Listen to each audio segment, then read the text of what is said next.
Today we're sitting inside Guard Your Grill Boxing Gym, located at 2200 South Monaco Parkway, where we are going to learn the life and the mind of professional boxer Brad Jackson, who's better known as Velo, or Velo Co.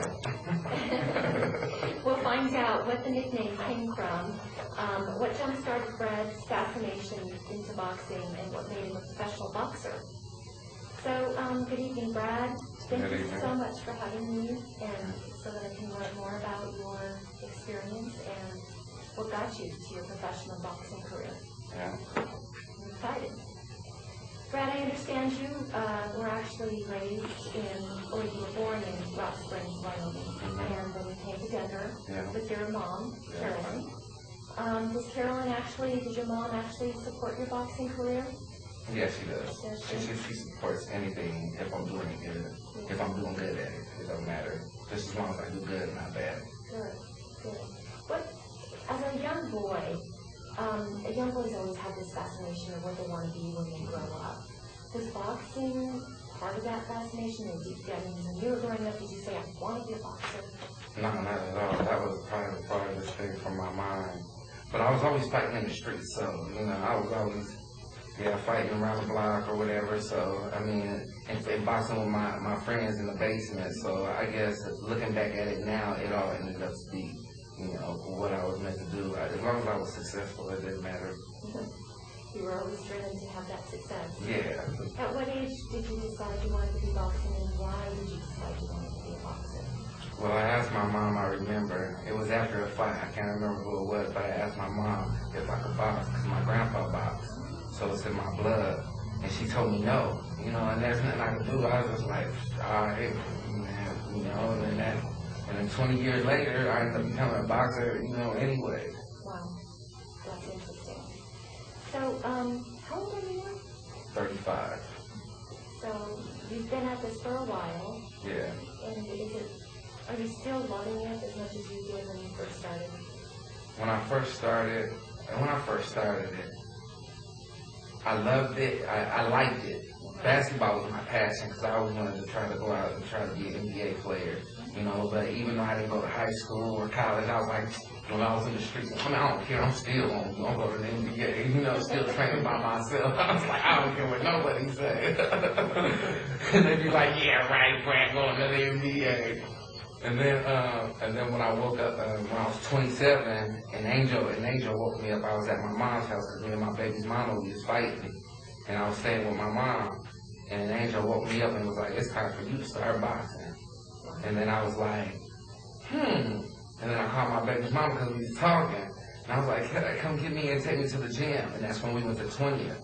And then so Robert, he was the manager. He was like, "All right, you can look around." I was like, and then I went to the gym. And then my spirit was like, this I like this. I was like, I'm liking it. I stepped into the ring, and my spirit was like, this is where you belong. That was on a Wednesday, and then I went home and I called Sean because he was a coach, and he was like, well, it's Wednesday, it's ladies' day, it's ladies' night, so come back Thursday. Ever since that Thursday, I've been fighting. Ever since that Thursday, I haven't stopped. How often do you train? Is it a day? How often? I used to train, like when I first started, I used to train 7 days a week. Because I knew at my age, I wasn't no spring chicken. So I had to play catch up. So I had to train 7 days a week.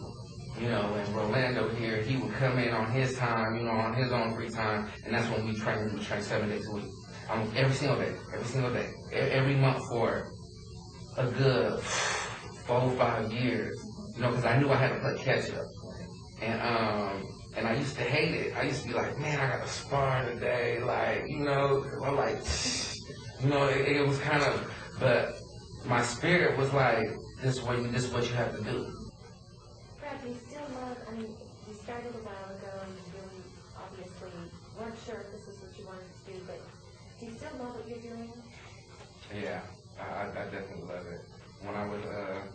When I first started, I didn't love it because it was too hard. And I didn't know why that career picked me. I didn't pick boxing. Boxing picked me.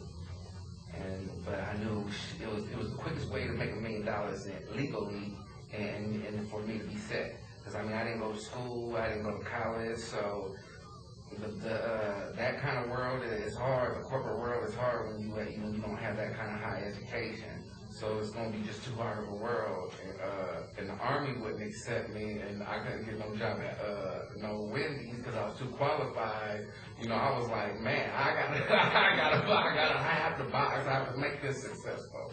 So now, I think the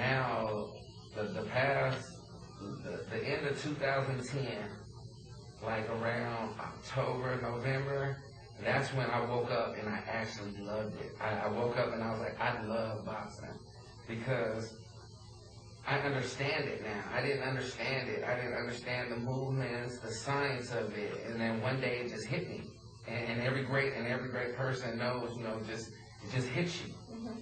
And when I woke up and I was like, man, I love boxing. And then I went and I sparred and I had a hella good day. I was like, I love boxing. From that point on, I love it. I'm like a little kid. And see now, even though I'm older than majority of people, they've been doing it since they was 8. They're 18. That's already been 10 years in the game.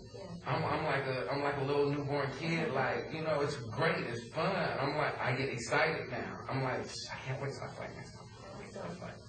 Well, Brad, you've trained at several different gyms in the Denver metro area. Tell us about the gyms and what you learned from each one of them. Well, I started at 20th Street. That taught me the basics. That taught me what's important, what punches are important. Mike Alvarado taught me a whole bunch. He taught me, he was my little big brother. And when it came to the gym and when it came to teaching me, he was my big brother. Even though he was young, he was my big brother. But when we got out on the streets, it was the roles reversed. And that's what I learned there. And then I went to, as soon as I went there, I went to Delgado's. From Delgado's, I learned baby steps, how to hold my form a little bit. And then I didn't stay there too long. Then I went to Sloan's Lake. Sloan's Lake taught me probably the most. It taught me how to be a man. It taught me how to be a man, to be strong. Man, I've been to so many gyms, I forget. which ones oh wow. No, hold on. I went to 20th Street I went to 20th Street because Cousin brought me to 20th Street to touch him up. I went to touch him up, and that's the barrel. And that's who taught me how to box. Because that was like where all the black people went, you know what I mean? And then it's different, so they taught me how to box there. And move, just run, just move. And then I went to Delgado's. And then I went to Stones Lake, where they taught me to be mature. And then I went down to D-Town, because D-Town taught me my power. They taught me about power.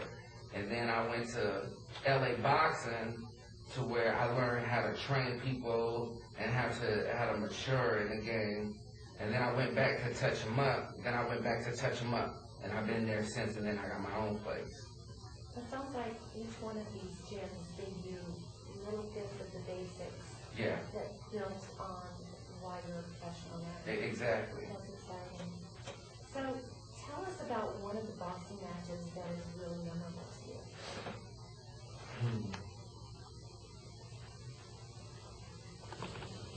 Probably one of the ones I lost. I haven't lost that many, but. And why would it be one that you lost? Because I learned so much out of that. It got me to the point to where I'm at now. Like Jeffrey Spreewell, I never fought because my amateur career was so short.